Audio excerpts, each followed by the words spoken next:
When you're running a business, there's a strong chance, if you've been a startup and you've been through this startup scale-up cycle, that you will have done the absolute classic thing. We did it at Mazuma. So when we started, we were very clear that we wanted to be a subscription-based accounting service, but we had bills to pay. And so when other work came in the door that didn't quite fit our perfect client profile, I had to pay my rent, so we took the work. Now, at the time, short-term thinking meant that yes, I had the cash in my hand. But what it also meant was that I had to miss out on opportunities for the right clients that I could have done in less time and for more money, because I committed myself to the short-term gratification, if you like, of the wrong client. But all businesses do this. When you start out, unless you've had a significant amount of funding behind you, if you're bootstrapping, you'll probably take on the wrong business. You'll do anything that comes in the door because you're just so grateful that somebody is buying from you. That is totally normal. Do not beat yourself up for that. That's fine. What's not fine is continuing to do it years into your business journey and then complaining about it. Because I hear from business owners all the time, oh, we do work with this person, but they're not the right kind of customer and we don't make as much money on them, and these ones run at a loss. And I just have to say to them, stop. Listen to the words you're telling me. You're taking on the wrong customers, you're taking on the wrong clients, you're continuing to work for them, and you're doing nothing about it. So right now, today, let's do something about this. Sometimes you need to break up with your customers, you need to break up with your clients, and here's how you do it. So, if you've just taken on the wrong sort of business and they have a natural cycle by which you might cease services with them, so in accountancy, it would be their year end would be the time maybe you renegotiate fees. I hope you're renegotiating fees, by the way. You maybe put prices up, you look at what extra services they need. If at that time you realise that you've got a set of clients that aren't the right fit for you, you have a relationship which you've already scoped out with somebody else for whom they are the exact client, because remember, one person's trash is another person's treasure, and you hand them over and you have a commercial arrangement where lets you do that. You do a nice joint introduction and everybody's happy.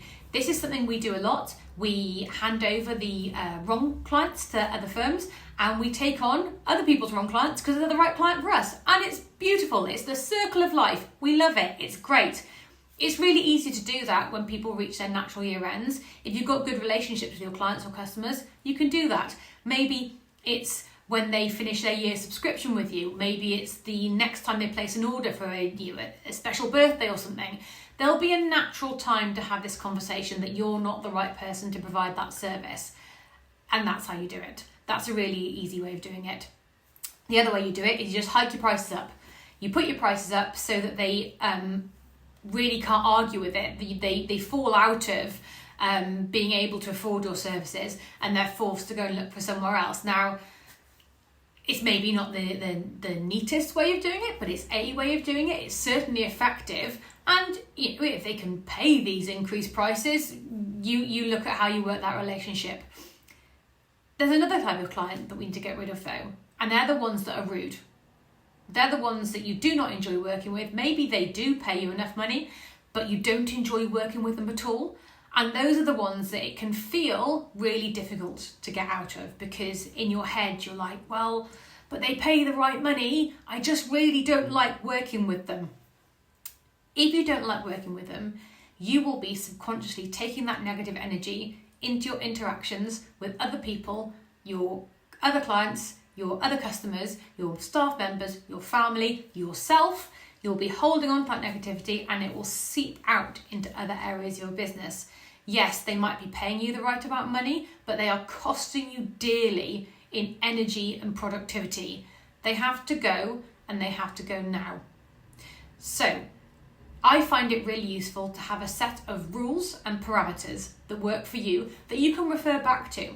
So you write this set of rules and then you can present them when you speak to these clients that are rude or discourteous or really difficult to work with.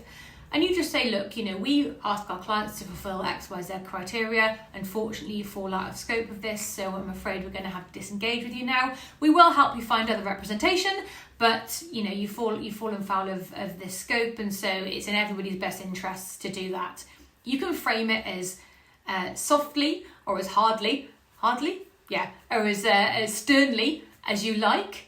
But it's really useful to have a set of rules to fall back on, because those conversations, especially if you're talking to somebody who's quite difficult, you can end up acquiescing because it's such a hard conversation to have. It's so uncomfortable, you end up just giving them one more chance. If you make yourself a set of rules and you write them down and you have them to refer to, then it's much easier to do.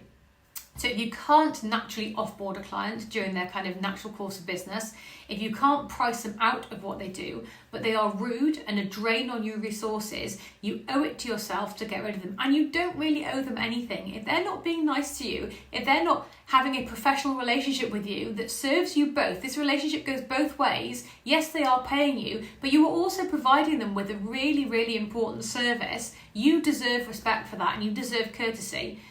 Then you should write yourself a set of rules, use them, refer back to them, and get rid of those clients ASAP, because they're not serving you short term and they're not serving you long term. And yeah, it's never fun and it's really hard to do, but sometimes breaking up is the best thing to do.